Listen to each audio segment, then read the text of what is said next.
Hello everyone and welcome back to my channel. Today I'll be doing a very quick tutorial on how I've hand sewn these flying geese together. So the first thing that I use are these templates, and this will give me both the cutting line and the stitching line. That's why they're hollow in the middle. These templates are by Susan Smith and I purchased them from Pincushion Pantiles, and they're part of this quilt set for the dandelion quilt, but I've just took out the templates and used them for this project to use it for something else. So they're really versatile and you can actually adjust the templates. In the description I will put the measurements for the triangles, but any right angle triangle you can recreate this, but you'll obviously need the sizes of the big and the large. So the first thing that I'm doing is showing you one example that you can cut out multiple layers with the rotary cutter. I do use a small rotary cutter that really helps get around the edges, or if you don't have that or you don't want to lose a fingernail then you can actually just draw around the edge with a pencil, and while you're there just draw in the center line. Here I've got some very fine grit sandpaper underneath the fabric, and that just stops the fabric from slipping from beneath the template, and it means that you get a more accurate line. And then I'll just cut these out with scissors. I am using Liberty Tana Lawn here for both of the fabrics, which I've never done for hand piecing. I've always mixed Liberty with just a regular quilting cotton, and I actually don't recommend using 2 layers of Liberty because it was so slippy.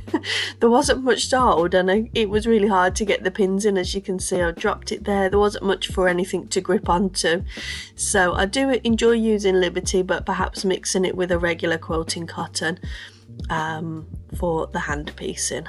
So all we do is we put a pin in the opposite corner to where you're going to start, and make sure it's bang on the corner for both sides of the line, and then when you put your needle in to start the stitching, we just make sure it's going through the corner in both layers as well.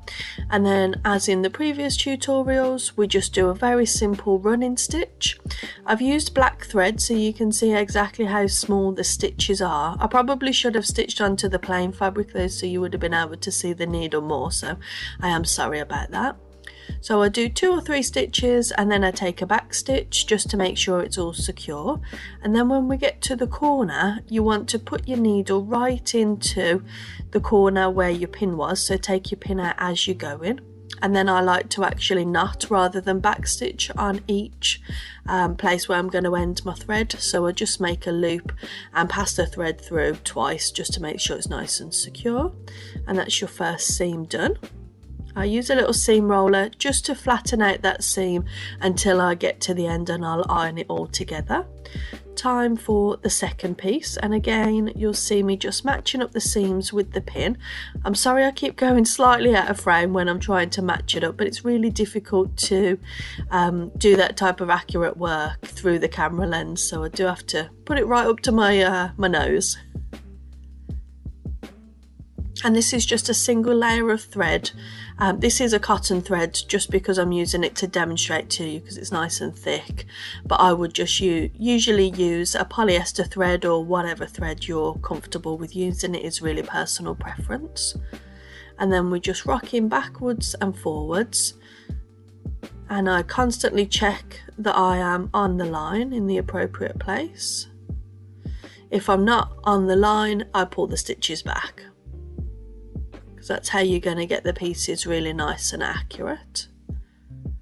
And then when we get into the corner again, you're just going to drop a stitch directly into the corner. I think I've done a back stitch before. No, I did a back stitch after. And knotting it off again. And I always cut leaving a little bit of a tail because I find that's a little bit more secure.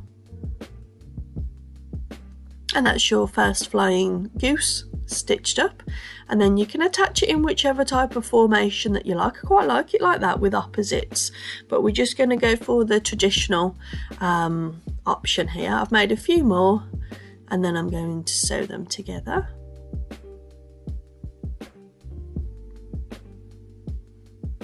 Now, because this is a longer stitching line, we're going to put 2 pins in. So when it's sort of longer than 1.5 inches, I like to put 2 pins in there. And we're going to check that all the points are lined up. This point that will be in the middle of this seam will be where the tip of the flying geese is, so you want to make sure that's as accurate as possible, because you don't want to cut off your points. You want your points to be very accurate there. I'm just checking that I've got them laid the correct way. And again, just put your needle in and make sure it's in the correct place, front and back. And then just tiny little running stitches all the way along, stopping to do a back stitch, or you can see I'm not quite on there then, so I've pulled back. Stopping to do a back stitch every 2 or 3 stitches.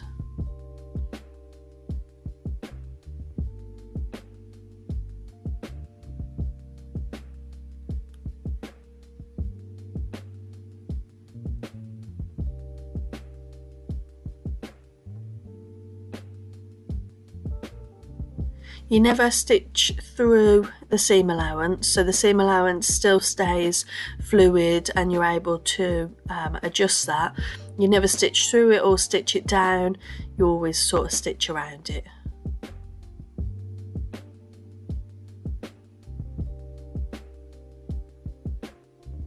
I'm just showing you here there that I flip the work back and forwards every single time that I do a stitch normally when I'm not on camera. So I'm putting the needle through, checking, pulling to the front, but obviously that doesn't make good for filming, so I'm just showing you there how I usually do it.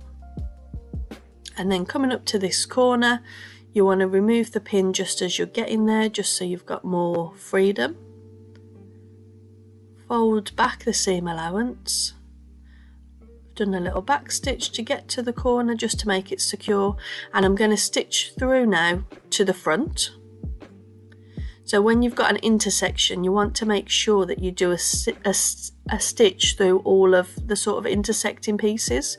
So I've now gone to the back, just a small stitch to take me through to the back, and then you're coming up to the side. Now I'm actually going to bring my needle up about 1/8 inch past the corner, because then I'll do a back stitch into the corner and that will make that really nice and secure, and then just continue stitching forwards. And there we go. That's that complete, and I think that point is pretty good.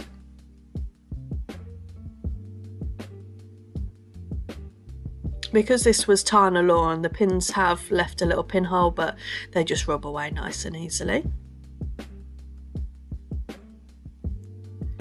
So there we go. I hope you guys have enjoyed this quick tutorial on how to hand sew these.